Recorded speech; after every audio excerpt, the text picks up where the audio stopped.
YN sitting alone on her bed, staring at an old photo of her, and Youngwoo in military uniform. YN Pav.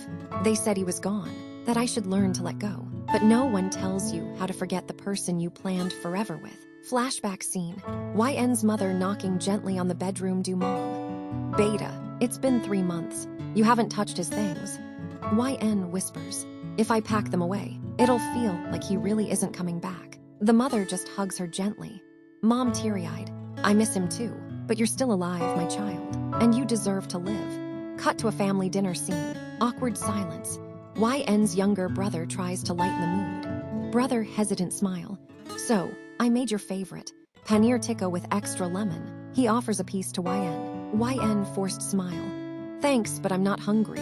Father sighs, putting down his spoon. Dad, Beta, none of us are saying you should forget him, but at least try to eat for your health. For us. YN nods silently, eyes brimming. YN, I didn't think I could ever feel whole again, until TAEHYUNG came into our lives. Time skip, 1 year later. TAEHYUNG enters the scene, helping mom carry groceries, laughing with dad, teaching the brother guitar. YN watches quietly from the stairs, noticing how her family laughs again. She smiles faintly. Mom to YN, he doesn't try to fix your pain, he just sits with it. That's rare, Beta. YN nods. TAEHYUNG walks up to her with 2 cups of tea.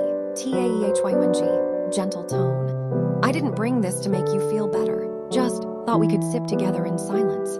They sit, no words, just tea, just comfort. YNPOV. It wasn't a love story with fireworks. It was quiet, healing, like a soft song you didn't realize was your favorite until the 10th time. Intro, YN. A kind-hearted girl with a quiet strength. She once loved Youngwoo, a brave soldier who never returned. Years passed. She met TAEHYUNG, gentle, patient, and healing.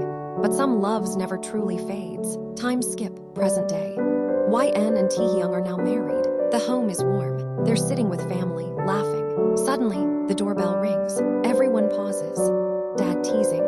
Who's coming now? Another package, TAEHYUNG. TAEHYUNG chuckles and walks to open the door, then stops. YN looks up. Her face goes pale. Camera pans to the door. Youngwoo stands there, alive. JUNGWOO, breathless. YN stumbles back. Her teacup falls and shatters. The room is frozen. YN's barely a whisper. You're alive. JUNGWOO softly. They said I was dead, but I survived. I spent 2 years trying to get back to you. YN's mom hesitant. Beta, come inside. YN, get him in. YN hesitated, her heart pounding. But she nodded and walked toward the gate. As soon as Youngwoo saw her, his expression softened. But before he could say a word, he collapsed right into her arms. Youngwoo, YN gasped, struggling to hold him up. TAEHYUNG rushed out behind her, his steps freezing as he saw YN holding Youngwoo so close. His jaw clenched. They carried Youngwoo inside. The doctor arrived soon after and examined him. Severe head injuries, the doctor explained. He's lucky to be alive, but any emotional shock could be dangerous. Don't tell him anything that might stress him, especially about what happened during these years. YN's heart sank. She glanced at TAEHYUNG, whose eyes were fixed on the floor. Later that evening, Youngwoo woke up. His eyes lit up when he saw YN. YN, I knew you'd wait for me. I'm back. We're finally together again. YN forced a smile, her eyes flickering to her parents. They smiled awkwardly and said, Youngwoo Beta, he's TAEHYUNG, YN's cousin. He was just here helping us through things. TAEHYUNG stood there, silent. YN's heart broke a little. She couldn't say anything. She wasn't allowed to. I'll stay in your room, like always, he said casually one night. YN froze. Youngwoo, maybe you should rest in the guest room. No need. We're husband and wife, aren't we? She nodded weakly. Yeah, of course. But every night, after Youngwoo fell asleep, YN would sneak into TAEHYUNG's room. No words were exchanged, just silence, sadness, and comfort in shared pain. She would rest her head on TAEHYUNG's chest, letting the warmth of his arms lull her to sleep. At dawn, she would quietly return before Youngwoo woke up. One evening, Youngwoo found TAEHYUNG's hoodie on the bed. He narrowed his eyes. Is this yours? Youngwoo asked. YN quickly grabbed it. Yeah, I was just feeling cold.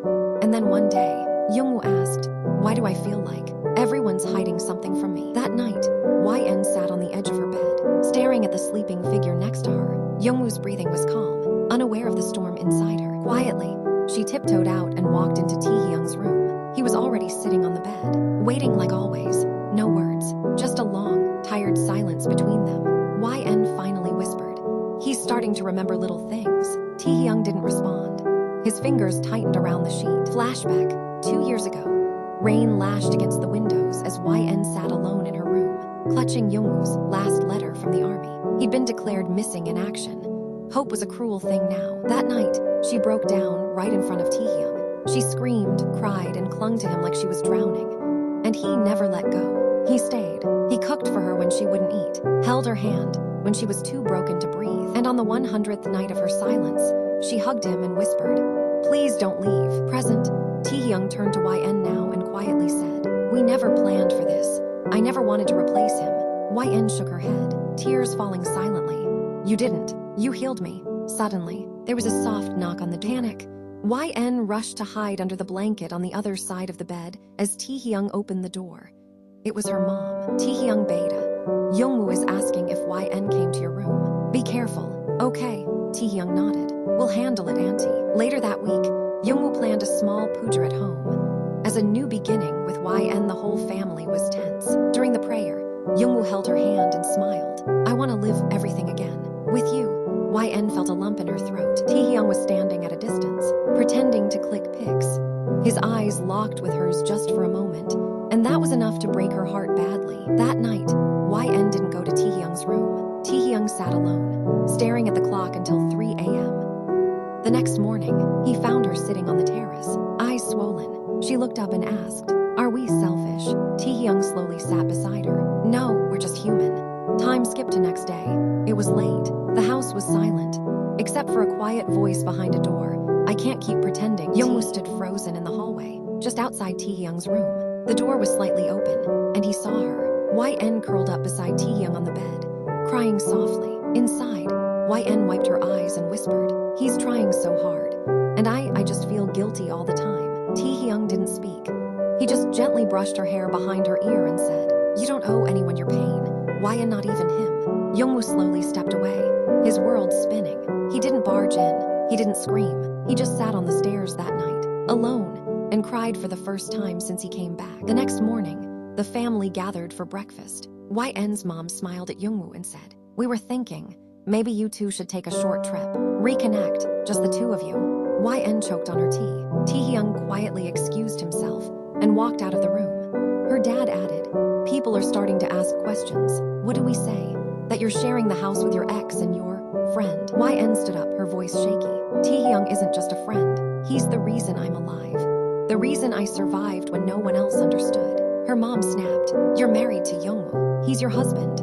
YN looked straight at her. "No, he was. And then he was gone. For years.